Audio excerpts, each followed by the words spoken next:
So 5 for 5. Let's see. Yep. We keep going. Next game, Steelers at the Jaguars. This line opened up Steelers -9.5. It's up to 10. So who do you like here? I'm going with Jake the Snake Luton and the Jags again, because my fear of him has been justified both times. The first time I didn't bet on him, and we got burned by backdoor cover. So that one was kind of like, that was really annoying for us because we had the Texans in that one. Then last week, the Jaguars somehow just contained the Packers for most of the game and kept it close. So that was weird. I can't really explain that other than Jake Luton has some magic power that puts him in the lineup and makes him able to cover. Now, I want to say this. I'm on the Jaguars for one reason and one reason only, and it's because the Steelers are probably going to be distracted by the game against the Ravens that they have on Thanksgiving night. That game's massive for them because if they beat the Ravens in that one, they basically will have wrapped up the division and then can focus on the 1 seed because they're unlikely to be caught at that point, whether or not they beat the Jaguars. So I think everything else in the matchup trends towards Pittsburgh. They have this pass rush that should give Luton fits. You brought up Luton struggling under pressure, and we saw him unable to avoid the Green Bay pass rush late in the game last week. So that's definitely something to keep in mind. 10 points didn't seem like a massive number to me for this Steelers team against the Jaguars because I think these two teams are polar opposites. One's one of the worst teams in the league. One is a very well-balanced team with an excellent defense and an elite passing game that can really take advantage of everything. But it's that look-ahead factor that's making me say, is Pittsburgh really going to come out here, be super motivated for the Jaguars, and be able to cover 10 points? They should. It's definitely something they should do, but I'm not convinced it's going to happen, especially where the Jaguars have kind of gotten out to quick starts with Jake Luton at the helm and just, made it harder to cover those spreads that they've been up against. So I'm going to be on the Jaguars here with an absolute no bet on this one because I'm not confident in the Jaguars actually doing this, but I do think the motivation is enough that I would avoid the Steelers in this one. I just think it's a classic letdown spot, especially ahead of a short week. Yeah, so Jake Luton is 2-0 against the spread, but he's played the Texans and the Packers, and both those teams have bad defenses, especially with considering Green Bay was missing Jair Alexander and Kevin King, so both are starting cornerbacks. And Pittsburgh's defense is so much better than anything Luton has seen so far, and he's going to see tons of pressure.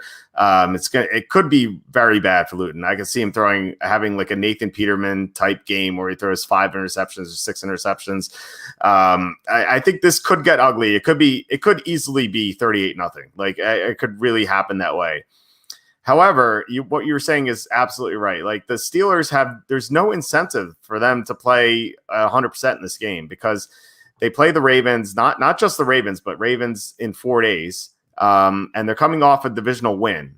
So, what's the incentive here? And there are also several games ahead of the Ravens in the division. So, it's not even like this is a must-win to keep up with Baltimore. So, I really don't see it happening. Like they were so flat against Dallas. I think they could be extremely flat against Jacksonville as well. And they generally have not done well in these situations. So I want to put you on the spot here. So in the past 23 games in which the Steelers have been favored by 8 or more on the road, what do you think their spread record is? Past 23 games. 8 or more on the road? Yeah. And I only say 23 because this is how far back my data goes. Okay. I'll go 9-14. They're 4-19, so just invert the numbers. Wow. They're 4-19 against the spread as favorites are 8 or more in the past 23 times. So they just don't do well in these situations. The public loves to bet them as huge favorites that are almost always publicly backed in these situations, and they just never come through. Sometimes they do, obviously, the 4 times, and it could be number 5 this time easily. Like I said, Luton might have 6 interceptions in this game, but I'm just going to go with the motivation here, and I'm gonna pick the Jaguars, who always seem to give the Steelers trouble for some reason.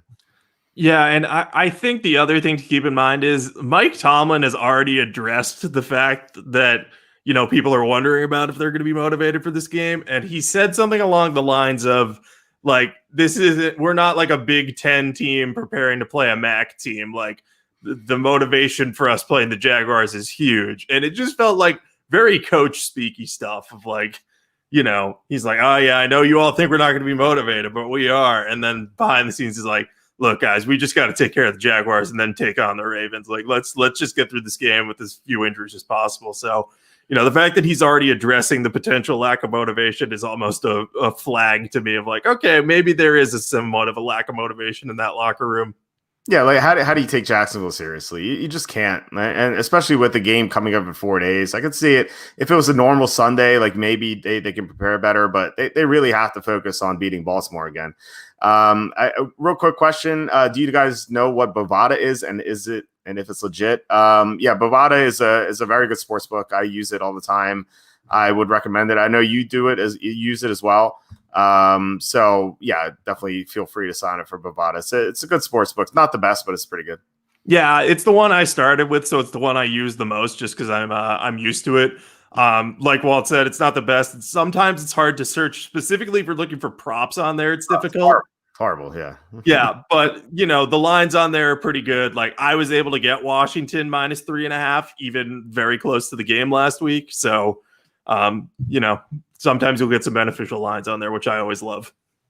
Yeah, I can't really talk because like my website looks like it was made in 1999, which it was. But their search, I can't find anything on there except for the regular lines. It's just so frustrating. But otherwise, it's a good sports book, so I would recommend it. But I like Bookmaker more, and I like the 5 Dimes more, but you can't really use 5 Dimes anymore because they banned it in the US for some reason. Although they said they're going to come back soon, so we'll see. Anyway, the next game.